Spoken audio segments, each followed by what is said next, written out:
Alors que le crépuscule enveloppait le Metropolitan Museum of Art de New York lors de son week-end de gala, Elizabeth Collins regardait autour d'elle avec un soupir de satisfaction. L'exposition qu'elle avait organisée, un dialogue entre l'ancien et le moderne, venait enfin d'ouvrir ses portes et des personnalités du monde de l'art l'approchaient l'une après l'autre pour la féliciter. Au cours des 10 dernières années, Elizabeth a construit sa carrière de conservatrice de musée avec constance. Vêtue d'une robe de soie noire, son attitude sereine imposait le respect à son entourage. Sa collègue Jennifer s'approche d'elle, une coupe de champagne à la main. Liz, c'est une merveilleuse réussite. Cette exposition sera le point culminant de l'année, dit-elle en souriant. Merci, répond Liz en souriant. Ce projet s'est enfin concrétisé après 3 ans de planification. Jennifer hésite un peu avant de demander, au fait, quand a lieu le mariage de votre sœur ? L'expression de Liz s'est momentanément assombrie. Le mois prochain, répond-elle brièvement avant de changer rapidement de sujet. Elle mentait. La vérité, c'est qu'elle ne connaissait pas les détails elle-même. La relation entre les sœurs Collins, Liz et Rebecca, était compliquée. Becky était un agent immobilier prospère, spécialisé dans les propriétés de premier ordre à Manhattan. Avec sa personnalité tapageuse et sa nature sociable, Becky a toujours aimé être au centre de l'attention. Liz, quant à elle, était introvertie et préférait les conversations profondes et l'art à l'ostentation. Leurs parents, Martha et Harold, profitent d'une retraite confortable dans un quartier élégant du Connecticut. Harold avait réussi dans la banque d'investissement, tandis que Martha était très en vue dans les cercles mondains, très impliquée dans les œuvres de charité locales. Quiconque regarderait leurs photos de famille verrait l'image d'une famille parfaite. Cependant, sous ces sourires se cache une dynamique invisible. Dès l'enfance, les parents ont traité Becky comme une personne à part.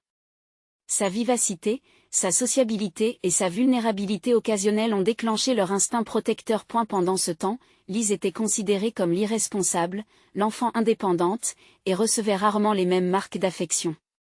Liz est intelligente, elle s'en sortira, disait souvent Martha. Mais Becky a besoin de notre aide. Ces mots n'ont jamais changé, ni lorsque Liz a été honorée en tant que major du lycée, ni lorsque ses recherches de 3e cycle ont été reconnues au niveau international, ni lorsqu'elle a été promue conservatrice pour la première fois. Son succès était attendu. Le moindre progrès de Becky devait être célébré de manière extravagante. Liz n'attendait pas grand-chose non plus de sa vie sentimentale. Elle s'était concentrée sur ses études pendant sa scolarité et avait donné la priorité à sa carrière pendant sa période de formation professionnelle. Elle a fréquenté plusieurs hommes avant la trentaine, mais n'a jamais rencontré quelqu'un qui comprenait vraiment ce qu'elle était. Si ses parents font mine de s'inquiéter de son célibat, ils semblent s'être résignés à l'idée que le mariage n'est pas fait pour Liz. En revanche, l'histoire sentimentale de Becky a toujours été au centre des préoccupations de la famille. À chaque rupture, ses parents n'ont pas ménagé leurs paroles réconfortantes ni leur aide financière. Il y a 7 mois, Becky a annoncé ses fiançailles en grande pompe. Son fiancé était Jason Foster, un banquier d'affaires décrit comme sociable, charmante et issu d'une famille merveilleuse. Lorsque Liz a rencontré Jason pour la première fois lors de la fête de fiançailles, elle s'est sentie étrangement mal à l'aise. Son sourire, sa façon de parler, et surtout la manière dont il la regarde lui donne une impression de calcul. Il me semble familier. Pense à Liz, sans pouvoir relier cette sensation à un souvenir précis. Si ma sœur est heureuse, c'est tout ce qui compte, se dit-elle, réprimant son malaise à l'égard de Jason. Cependant, ce léger malaise allait finalement conduire à une découverte qui allait fondamentalement bouleverser sa vie et ses relations familiales. Alors que le gala touche à sa fin, Liz consulte son smartphone. Elle n'a reçu aucun message de ses parents ou de Becky. Aucun mot pour la féliciter d'avoir réussi son exposition, juste un silence. Ce n'était pas inhabituel pour Liz. Mais ce soir était censé être spécial. Elle a terminé le champagne qui lui restait et s'est préparée à reprendre son train-train quotidien. Un jeudi soir, une semaine après le vernissage de l'exposition, Liz s'installa confortablement dans son canapé, un verre de vin rouge à côté d'elle. Elle a ouvert avec désinvolture Instagram, qu'elle n'avait pas consulté depuis longtemps, et a commencé à le faire défiler. Soudain, son doigt s'est arrêté. Une photo postée par son amie Sophia avec le hashtag Collins a forcé son mariage, remplit l'écran. Une église ornée de fleurs blanches, une tour de champagne, et Becky et Jason debout au centre. Becky était enveloppée dans une robe de créateur d'un blanc immaculé, rayonnant de bonheur. Lise vérifie la date avec confusion. Et la photo avait été postée samedi dernier, le jour même où elle avait été occupée par le gala du musée. Elle vérifie rapidement les autres photos. Les décorations du lieu, le gâteau somptueux. Les gens se rassemblant sur la piste de danse. Les visages souriants de ses parents y figuraient également. Martha dans une robe de créateur, Harold se tenant fièrement dans un nouveau smoking. Puis la réalité l'a frappée de plein fouet. Le mariage de sa sœur avait eu lieu et elle n'avait pas été invitée. Ce doit être une erreur, se dit Lise. Peut-être avait-elle perdu l'invitation, ou peut-être ne connaissait-on pas sa nouvelle adresse. Mais elle vivait dans le même appartement depuis 3 ans. Ses parents et sa sœur connaissaient parfaitement son adresse. Les mains tremblantes, Lise compose le numéro de sa mère. L'appel se poursuit, mais il n'y a pas de réponse. Le numéro de son père donne le même résultat. Enfin, elle a essayé le numéro de Becky. Mais elle est immédiatement tombée sur la messagerie vocale. Lise posa son smartphone et regarda à nouveau les photos d'Instagram. Tout le monde sur les photos avait l'air de passer un moment merveilleux. Il ne montrait aucun signe que sa présence leur manquait. Tout au long du week-end, Lise a envoyé des messages et passé des appels à plusieurs reprises, mais sa famille n'a pas répondu. Le lundi, elle a essayé de se concentrer sur son travail, mais son chagrin d'amour n'a fait que croître. Mercredi après-midi, Lise a pris une décision. Elle se rendra chez ses parents dans le Connecticut. Elle a demandé à son patron de lui accorder un vendredi de congé et s'est mise en route en voiture le jeudi soir. Elle arrive chez ses parents un peu après 19h. De l'extérieur, la maison blanche familière de 3 étages semble inchangée. Pourtant, dès qu'elle est entrée, Lise a senti que quelque chose d'important avait changé. Une grande photo de mariage était accrochée dans l'entrée, montrant Becky et Jason se tenant la main devant l'autel. Dans le coin de la photo se tenaient ses parents, l'air fiers. Sans elle, Martha sortit du salon, surprise. « Qu'est-ce qui t'amène ici ? Tu aurais dû appeler avant. » Lise respire profondément, essayant de garder son calme. Il semblerait que le mariage de Becky ait eu lieu. Pourquoi n'ai-je pas été informée ? Martha est restée momentanément sans voix, puis a haussé les épaules. Oh, c'était juste un changement de programme. Nous avons dû l'avancer soudainement à cause de l'emploi du temps de Jason. Nous voulions te prévenir, mais tu n'étais pas occupé comme d'habitude. C'est un mensonge, dit Lise en contrôlant ses mains tremblantes. Vous étiez au courant de mon exposition longtemps à l'avance. Mais je n'ai même pas été invitée. À ce moment-là, Harold surgit du salon.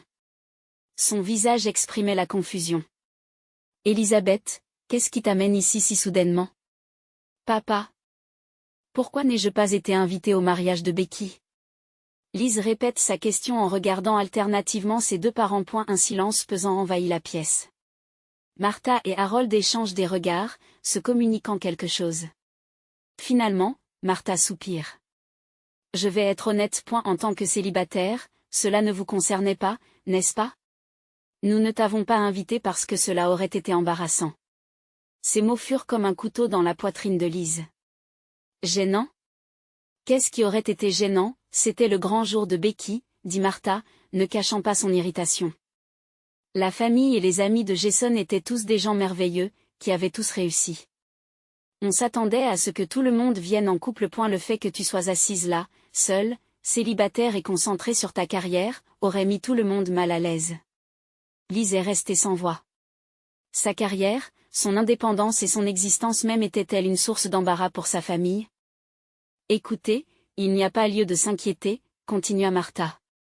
C'est le jour le plus important de la vie de Becky. Tout devait être parfait. Es-tu en train de dire que je suis un élément imparfait ? La voix de Lise tremblait. Ne t'inquiète pas, dit Harold. Un mariage n'est qu'une cérémonie. Tu n'as pas été invité, mais qu'est-ce que ça change ? Ta vie n'a pas changé. Tu as toujours ton travail et ta vie comme avant. Lise regarde son père dans les yeux. Dans les yeux de ce père qui, autrefois, était fier d'elle et lui embrassait les épaules, elle ne lisait plus que de l'indifférence. Tu as raison, dit Lise à voix basse. Ma vie n'a pas changé. Mais ce qui est devenu clair, c'est la façon dont vous me considérez comme un membre de la famille. Lise se dirigea vers la porte d'entrée. Martha l'interpelle. Lise ? Ne sois pas si sensible. Becky a toujours eu besoin d'une attention particulière. Tu as toujours été forte et indépendante. Je suis surprise que tu sois contrariée pour quelque chose d'aussi insignifiant. Lise s'est arrêtée et s'est retournée. Quelque chose d'insignifiant? Sa voix était calme, mais la colère était sous-jacente. Est-ce que le fait d'être exclue de la famille et de voir mon existence niée est quelque chose de minime? Tu exagères, dit Martha d'un geste de la main. Quoi qu'il en soit, le mariage a été merveilleux. Il a coûté plus de 50 000 $, mais il valait chaque centime. Lise ouvrit silencieusement la porte et sortit. L'air frais de la nuit caresse ses joues échauffées. Avant de monter dans sa voiture, elle contemple la lumière chaude qui traverse les fenêtres de la maison. L'endroit où sa famille appartenait, où elle était maintenant complètement étrangère. Des retours dans son appartement. Lise regarda à nouveau les photos Instagram et se mit à pleurer de manière incontrôlable. Les sourires de sa famille, les décorations somptueuses, et l'espace où elle n'existait pas. Au milieu de la tristesse et de la colère qui se mêlent, elle s'arme de détermination. Je ne suis plus une victime, se dit-elle. Le lendemain matin, on frappe à l'improviste à son appartement. En ouvrant la porte, elle découvre Becky, un sac de marque à l'épaule et un sourire suffisant. Surprise! Annonce joyeusement Becky. Je suis venue vous voir. Puis-je entrer? Becky se déchausse et entre dans l'appartement de Lise sans y être invitée. Elle portait un chemisier rose brillant, un jean de marque et une énorme bague en diamant scintillait à son doigt. Lise ouvrit silencieusement la porte pour laisser entrer sa sœur. Diverses émotions tourbillonnaient en elle, mais elle gardait une expression calme. Voulez-vous un café? Demanda Lise sans embâge. Oui, bien sûr. Mais décaféiné, sans lait si possible. Répondit Becky en s'asseyant sur le canapé du salon. Et pas de sucre, s'il vous plaît, je suis au régime après la lune de miel. Tout en préparant le café dans la cuisine, Lise respire profondément. La conversation humiliante de la veille chez ses parents était encore gravée dans son esprit. Mais maintenant que sa sœur se présentait à son appartement, elle pensait avoir une chance de découvrir la source de son malaise. C'était une belle fête, dit Lise d'un ton décontracté en tendant le café. Becky sourit fièrement. Oui, c'était parfait. Maman et papa ont fait de ce mariage un événement merveilleux. Elle sortit de son sac à main un album de mariage en papier glacé. Regarde. C'est un photographe professionnel qui les a prises. Ne sont-elles pas merveilleuses? Lise regarde les photos en silence. La cérémonie solennelle à l'église, le lieu somptueux de la réception. Ses parents dansant avec le sourire et les images heureuses de Becky et Jason se succédaient. Mais ses yeux étaient fixés sur l'expression de Jason. Quelque chose la mettait mal à l'aise. C'était le plus beau jour. Proclame Becky, triomphante. Puis, avec un sourire malicieux, elle ajouta, quelque chose que tu n'auras jamais, grande sœur. Ces mots ont glacé l'air. Lise lève les yeux des photos et fixe sa sœur. L'ombre de la sœur avec laquelle elle avait joué dans son enfance n'était plus là. Je suis désolée, dit Lise à voix basse. Je devrais me sentir heureuse pour toi, mais pour l'instant, je ne ressens rien. Becky soupire. Comme maman l'a dit, tu es jalouse. Parce que je suis heureuse en ménage et que tu es toujours célibataire. Jaloux? Lise esquisse un sourire amer. Je n'ai aucun problème avec votre mariage. Le problème, c'est que j'ai été exclue en tant que famille. Le problème de l'invitation? Becky haussa les épaules. Maman te l'a dit, n'est-ce pas? C'était juste un changement de programme. C'est un mensonge, dit Lise d'une voix froide. J'ai vu les messages sur les réseaux sociaux. Le mariage a dû être planifié des mois à l'avance. Becky est momentanément à court de mots, mais change rapidement d'attitude. Si c'est le cas, alors oui. Pour être honnête, Jason et moi avons décidé de ne pas vous inviter. C'était un jour où toute l'attention devait être portée sur nous. Si vous aviez été là, l'atmosphère n'aurait-elle pas changé? Lise a ravalé ses paroles. A eu lieu de cela, elle a décidé d'aborder la question sous un angle différent. Parlez-moi de Jason. Sa famille est-elle originaire de New York? Oui, enfin. Becky a répondu vaguement. Il a un travail important dans une banque d'investissement. Il voyage de temps en temps. Lise vérifie à nouveau le visage de Jason sur la photo. À ce moment-là, un éclair de lucidité l'a frappée. Elle se souvient qu'il a assisté à un événement organisé par le musée il y a plusieurs années. Mais son nom semblait différent à l'époque. Son travail l'éloigne souvent, demande Lise. Oui, il est en voyage d'affaires 2 ou 3 jours par semaine. Mais c'est le secret de la réussite, dit Becky avec fierté. La semaine dernière, il était dans le New Jersey. Liz garde cette information à l'esprit. Elle avait un ami, Marcus, qui travaillait comme détective privé. Il l'avait déjà aidé à enquêter sur l'authenticité d'œuvres d'art. Becky se leva et mit son sac sur son épaule. Il faut que j'y aille. J'ai un rendez-vous au spa. Mais j'ai commandé des copies de l'album et je t'en donnerai une quand elles seront prêtes. En souvenir de notre merveilleuse journée. Elle s'en va avec un sourire suffisant. Dès que la porte s'est refermée, l'expression de Liz a changé. Elle prend son smartphone et contacte Marcus. Le lendemain. Liz rencontre Marcus dans son bureau au musée. J'aimerais que vous enquêtiez sur un vieil ami, expliqua-t-elle. Marcus hausse un sourcil. C'est inhabituel. D'habitude, vous me demandez d'enquêter sur des œuvres d'art. C'est une affaire personnelle, dit Liz d'un air sérieux. J'ai l'intuition que quelque chose ne va pas. 3 jours plus tard, Marcus la contacte. Ton instinct était le bon, dit-il. Ce Jason Foster utilise également le nom de Michael Harris. Et il ne travaille pas chez Goldman Sachs. C'est un conseiller en investissement indépendant qui travaille sous plusieurs noms. Liz sentit soudain son estomac se dérober. Qu'avez-vous découvert d'autre? Il se rend régulièrement dans une ville appelée Montclair, dans le New Jersey. Je continue d'enquêter sur ce qu'il y a là-bas. Liz remercie Marcus et lui demande de poursuivre son enquête. Pendant le week-end, elle a décidé de se rendre elle-même à Montclair. Montclair est une ville de banlieue tranquille avec beaucoup d'arbres. Suivant l'adresse que Marcus lui a communiquée, Liz se gare devant une petite maison de style colonial. Un tricycle et un vélo d'enfant étaient posés devant la maison. Le cœur de Liz bat très fort. Elle attend dans la voiture un moment, guettant ce qui va se passer. Vers 14 heures, la porte s'est ouverte et un petit garçon et une jeune femme en sont sortis. La femme était belle, avec ses cheveux dorés attachés. Elle tenait la main du garçon et commença à marcher vers le parc. Liz décida instinctivement de les suivre. À U Park, la femme dirigea l'enfant vers l'aire de jeu et s'assit sur un banc. Liz s'approcha lentement et s'assit sur le banc voisin. Quel charmant enfant, dit Liz en souriant. Merci répond la femme avec enthousiasme. Eden aura bientôt 8 ans. Et la conversation se poursuit naturellement et Liz apprend qu'elle s'appelle Samantha. Après quelques échanges, Liz prend une décision.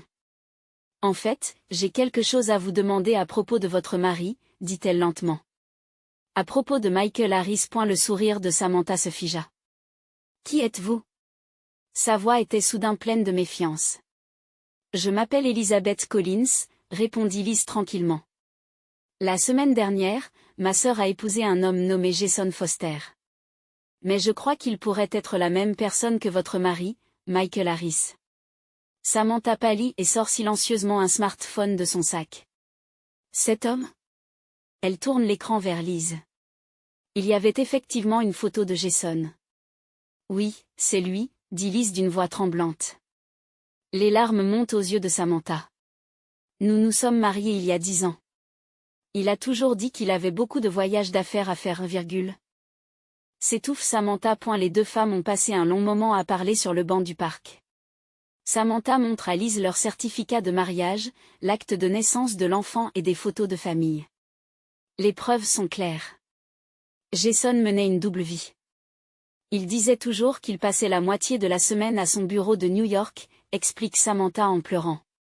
Parfois, il disait qu'il faisait aussi des voyages à l'étranger. Ils ont échangé leurs coordonnées et se sont promis de partager des informations à l'avenir.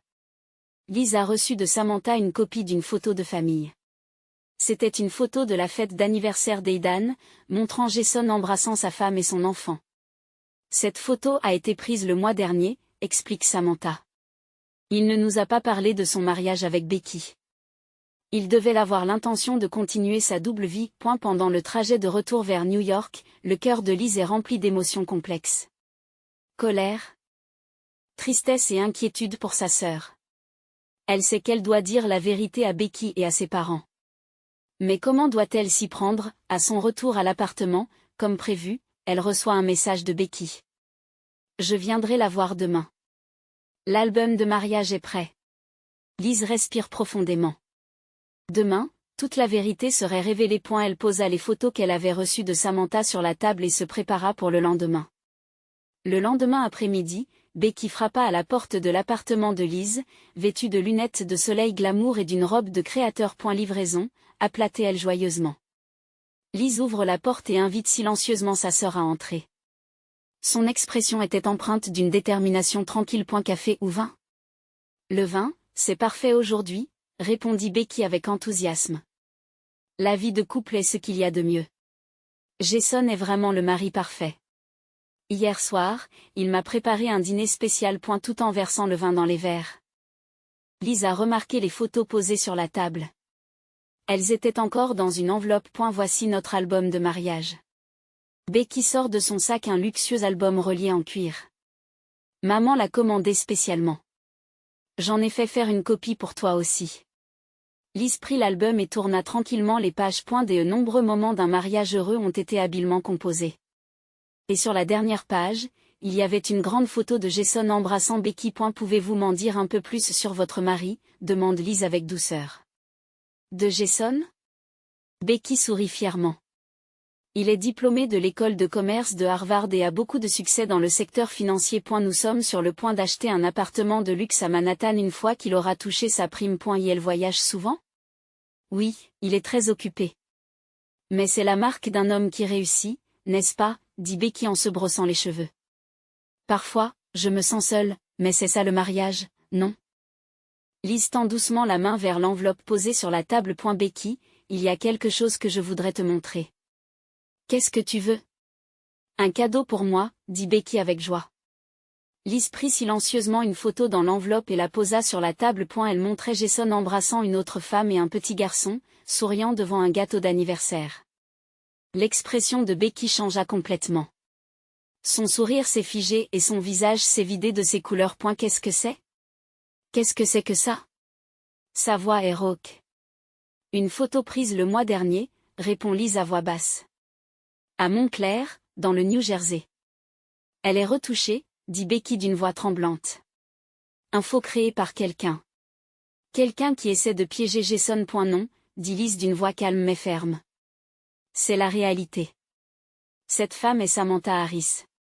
C'est la femme de Michael Harris. Qu'elle a épousé il y a 10 ans. Et voici Aidan. Leur fils. Becky secoue violemment la tête. Mensonge. Tu n'aimes pas mon bonheur. Tu es jaloux. Elle sortit son smartphone et composa le numéro de Jason. Jason? Viens ici tout de suite.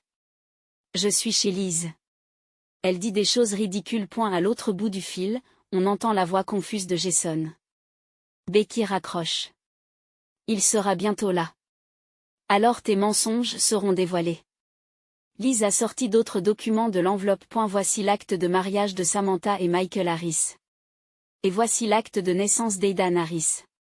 Le nom du père est Michael Harris. Becky prend les documents et feuillette les pages avec des mains tremblantes. Ce sont des faux, s'écrie-t-elle. Mais le doute s'insinue déjà dans sa voix. Votre Jason s'appelle en fait Michael Harris, et il mène une double vie. Liz poursuivit tranquillement. Il a un fils avec Samantha, et il vous l'a caché. 20 minutes plus tard, on sonna à la porte de l'appartement. Lorsque Liz l'a ouverte, Jason se tenait debout. Son habituelle expression confiante avait disparu, remplacée par un visage anxieux. Qu'est-ce qui se passe? Demande-t-il en entrant dans la pièce. Dès qu'il a vu les photos et les documents sur la table, son visage a changé de couleur. Michael Harris, Liz l'a regardé attentivement. Ou Jason Foster.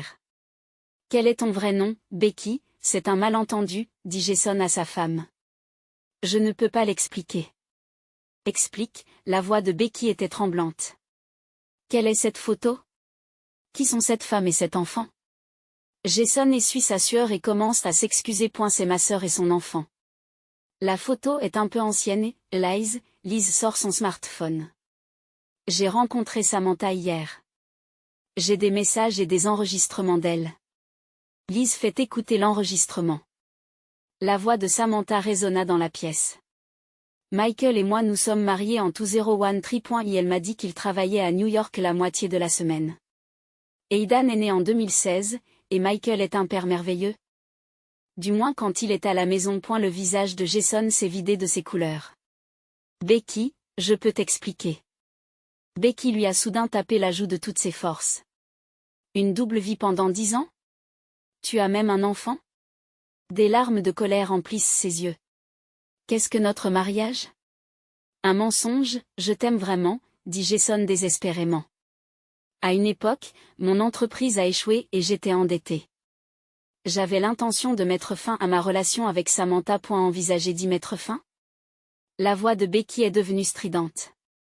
Le mois dernier, vous avez fêté un anniversaire avec elle et votre fils. Au milieu de la confusion, Becky a appelé ses parents. Martha et Harold sont informés de l'urgence et se précipitent à l'appartement de Liz. 1 heure plus tard, toute la famille Collins s'est réunie dans l'appartement de Liz. Les visages de Martha et Harold exprimaient la confusion et la colère. Nous avons dépensé plus de $50 000 pour ce mariage? Dit Martha d'une voix tremblante. Vous étiez déjà mariés? Jason tente de continuer à s'excuser, mais Liz présente d'autres preuves. Il s'agit d'informations recueillies par un enquêteur nommé Marcus. Jason, tu as aussi été impliqué dans des fraudes immobilières sous le nom de Michael Harris. L'air de la pièce s'est figé. Harold a violemment frappé la chaise. Vous avez trompé ma fille et utilisé notre argent. Jason a soudain changé d'attitude. C'est la faute de Liz, dit-il froidement. Elle était jalouse. Que sa sœur ait un mariage heureux. Non, dit Becky à voix basse. Liz essayait de me protéger.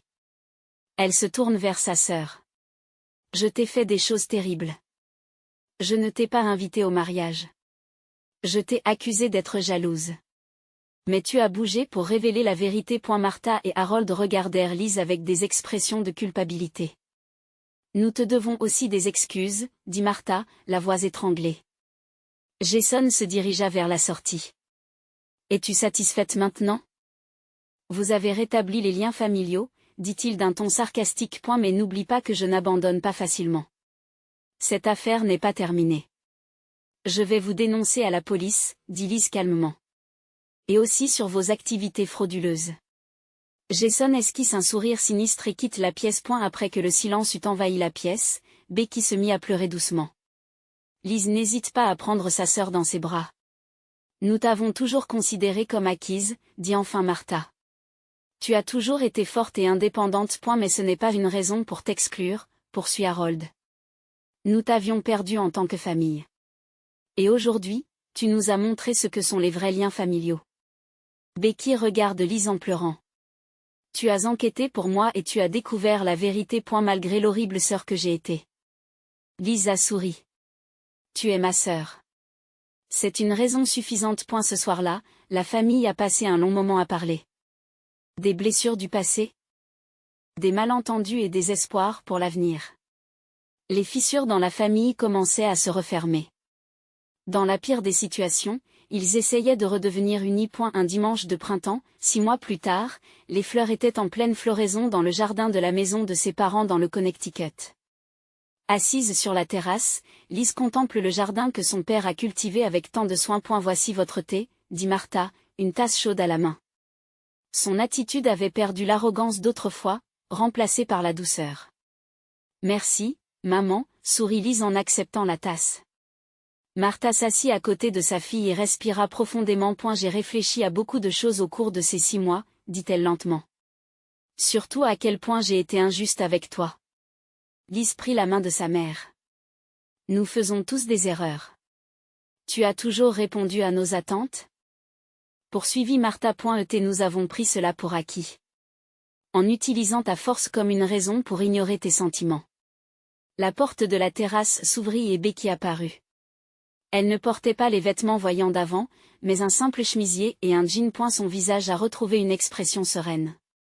Il nous reste 1 heure avant l'heure du conseil, dit Becky en souriant à sa sœur. Après la révélation de la double vie de Jason, Becky avait sombré dans une profonde tristesse. Avec le soutien d'un thérapeute, elle commençait à montrer des signes de rétablissement. Et la procédure de divorce était en cours et le règlement final n'était pas encore intervenu, mais elle essayait de reprendre sa vie en main. J'ai reçu un courriel de Samantha, dit Becky à voix basse. Aidan s'est très bien comporté lors de son exposé à l'école. De manière surprenante. Becky et Samantha avaient cultivé une douce amitié à travers leurs souffrances communes. Les deux femmes s'étaient soutenues mutuellement en tant que victimes, trompées par un escroc. Que s'est-il passé avec le procès de Jason? Je veux dire, le procès de Michael, demande Liz. Le verdict sera rendu le mois prochain, répondit Harold en sortant du salon. Pour fraude à l'investissement et bigamie, il risque d'être condamné à une lourde peine. Jason avait été arrêté et sa double vie avait beaucoup attiré l'attention. L'enquête a révélé qu'il avait escroqué de l'argent à plusieurs femmes. David vient-il? Becky sourit à sa sœur. Les joues de Liz rougissent légèrement. Oui, il vient me chercher à cette heure. David Morrison était le nouveau directeur de la collecte de fonds du musée. Liz et lui avaient noué une relation intime au cours des derniers mois. C'était un homme doux et intellectuel qui comprenait et respectait profondément le travail et les passions de LIZ. Il essaie vraiment de nous faire bonne impression, sourit Martha. Les fleurs qu'il a apportées la semaine dernière étaient magnifiques. C'est un homme bien, dit Liz à voix basse. Mais je ne suis pas pressée. Ton bonheur est le plus important. Harold posa sa main sur l'épaule de sa fille. Nous ne t'imposerons plus d'attente. Le soir, toute la famille se réunit autour de la table. David s'est joint à eux et la conversation s'est poursuivie en douceur. Liz regarde autour d'elle et ressent une profonde satisfaction. À travers des événements tragiques, sa famille avait retrouvé de vrais liens. Portons un toast. Harold lève son verre de vin. À notre famille. Et surtout à Liz. Parce que ton courage et ton amour nous ont sauvés. Le doux bruit des verres qui se touchent résonne dans la salle. Liz a échangé un regard avec Becky, et elles ont partagé un sourire compréhensif. En tant que sœur, elle ressentait pour la première fois un véritable lien. De l'autre côté de la fenêtre, le soleil commençait à se coucher à l'horizon. Il annonçait la promesse d'un nouveau jour, d'un nouveau départ.